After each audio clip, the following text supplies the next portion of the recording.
na-shock ako. At in general, he's a very professional guy. Napakabuti ng tao na yun. Dahil bago pa ako mag-artista, katrabaho na siya ng airmat ko. And I'd like to thank the guy for being a good guy. Box office king na si Daniel Padilla inilarawan sa publiko kung anong klaseng tao si Alden Richards, plastic daw si Daniel C. ng mga netizens. Matapos mag-viral ng Kathden at naging #1 trending sa lahat ng social media platform ay matatanda ang nag-react ang aktor na si Daniel Padilla patungkol dito at ayon sa box office king ay hindi umano ito nagseselos sa dalawa. Aniya pa ay napakababaw ng salitang selos at iba ito sa nararamdaman niya. Ngunit matatandaan noon na nag-message ang kapuso aktor na si Alden Richards upang hingin ang approval nito dahil makakatambal noon ng aktor si Catherine Bernardo sa pelikulang Hello Love Goodbye ngunit hindi ito nag-reply kay Alden. Kasunod naman nito ang pagputok ng balitang sa sobrang insecure umano ni Daniel Padilla ay lumipad ito sa bansang Hong Kong kung saan nag-shoot ang Kathden noon para sorpresahin ang nobya nitong si Catherine Bernardo. At usap-usapan nga noon na nagkita sila ng aktor na si Alden Richards ngunit dinaanan lamang niya ito.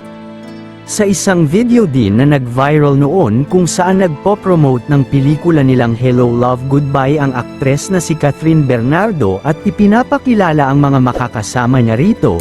At nang banggitin na ni Kath ang pangalan ng kapuso aktor na si Alden Richards ay makikita ang facial reaction ni Daniel kung saan umani ng samot-saring reaksyon sa publiko sapagkat napaka-unprofessional daw nito at immature. At hindi lubos isipin ng mga netizens na nagtagal si Catherine Bernardo sa ganitong ugali ng aktor. Samantala sa isang panayam naman ay pinuri ni Daniel Padilla si Alden Richards at sinabing very professional at napakabuti daw na tao ni Alden, at gusto rin nitong pasalamatan ang aktor sa pagiging good guy nito. Dito na simulang binatikos ang aktor na si Daniel Padilla at sinabing napaka-plastic nito, halata naman na insecure daw siya kay Alden at ayaw niya dito. Narito ang mga komento ng mga netizens patungkol dito.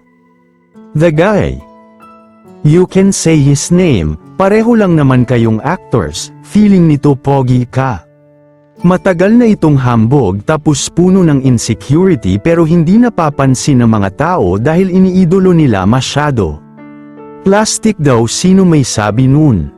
Ang hangin mo lods, kaya pala hindi bet simula noon OA. Kayo mga ka-showbiz, anong masasabi mo sa videong ito? Mag-iwan ng komento sa ibaba. Maraming salamat po sa panunood.